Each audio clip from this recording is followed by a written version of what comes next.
the latest Tom Ford Bois Marocain.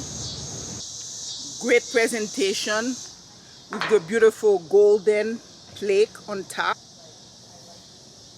And then you have Bois Marocain. Bois Marocain really fall in between these two, Santal Blanche and Ébène Fumée. And they try to market it as such.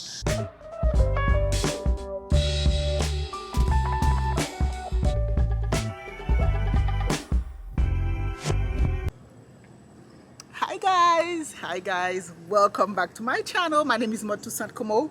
This is a channel where we talk about fragrances and arts. And while I'm waiting for my daughter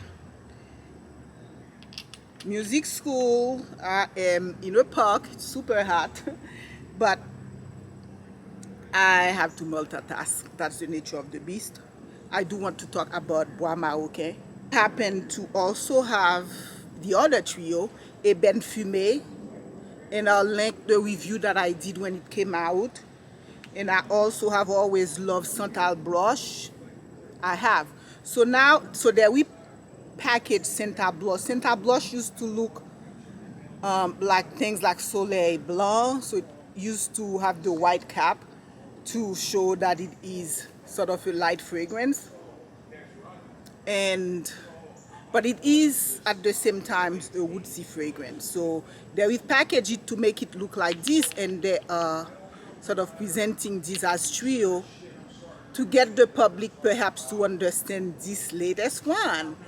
And I'm calling it latest Bois Marocain, but it's actually not really new because I think it was released in 2009. So it's a re-released. Clearly it probably didn't do well on sales wise, so, and that probably tells you something. But I think by them doing it together now, they're trying to make people understand and have a full olfactory experience of wood offering by the company. So basically, what is Bois Marocain? It's really between those. So let's say this one is a warmer, more dark wood, sweeter wood, and this one is in the middle, and this one is super light and bright. So what about this one that compelled me to sort of add it to my wood collection?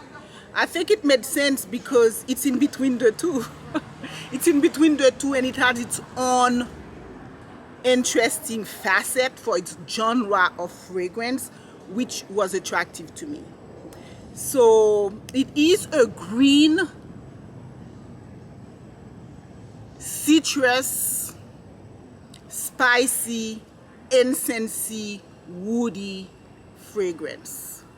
So in the woody incensey genre, the fact that if you are into also green and citrusy fragrance, it becomes a bit attractive in that sense. So it opens up very incensey. That's what I wore today, but right now it's super hot. I don't feel I want to put it on again.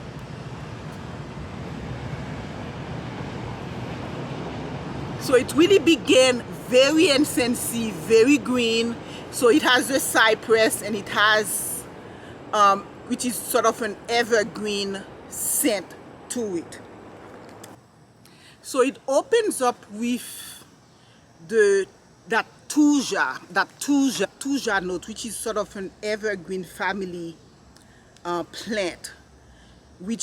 So it really opens up incensey, woody right off the bat, in that greenish note that sort of makes it not the most attractive fragrance just at very first, but that makes it a little bit compelling. And the beauty of it, I think, comes in the middle. So my experience with this has been, you really need to take your time, it seems, with this fragrance. So I can see why it didn't have a mass appeal. And I've had to take my time with it, because first time I tried it at the store, I had other stuff going on. It felt linear. I didn't feel anything was happening with it. And then I had a sample of it, which I wore at night going to bed. Seriously, I didn't put a lot on it. It was very, very calming. So it's just to give you an idea of what this fragrance is trying to do. And people refer to it as like maybe church-like. I did go to church with it this morning and it was definitely appropriate. So does that mean it cannot be sexy? I assume that I would have to experience it in a dressier, sexier setting, but it did work pretty well. I have to admit that when I tried it this morning, the wood, the green was very comforting. That's the feeling it gave me. It wasn't an uplifting, happy feeling. It was more like contemplative, or maybe that was just how I was feeling in general. It was contemplative, I have to admit. I got to church, it felt appropriate. So I would say that they say it's leaning toward masculine, but I think it's really universal because it doesn't have any of the sweetness note, any vanilla. They are using the citrus and the spice to anchor the wood and the green of it, and therefore it's never like an extremely happy fragrance, but it's definitely an elegant fragrance. They say that it doesn't have a lot of sillage. That's not my experience with it. In fact, because of that, I put maybe too much today. I put 8, like one here, one here, one here, and behind my knee, and I felt it was too much. Although I had my mask on, I could still smell it. So I would say go easy on it if you want to keep the feminine mystic aspect to it. But in general, what I felt this fragrance convey was a sort of elegant, mystic way, vibe to it. And lasting power, I think it lasted. I'm still smelling it on me, although it turned really hot today. So as a skin scent, it just remained really beautiful. But the beauty of this fragrance really was when everything hit together. I felt like it was really well blended. Like I couldn't just say that I was smelling. So the wood and the incense was always blended together with the green, with the citrus, with the spice, the peppercorn, which give it, and the pepper, which give it a sort of spicy. I think that it's a very beautiful fragrance for its genre.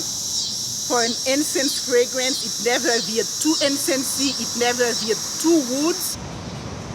So yeah, that's my review of BOIS MAROCAIN, and I have to say that I am totally enjoying it. Thanks for watching. Until next time, bye.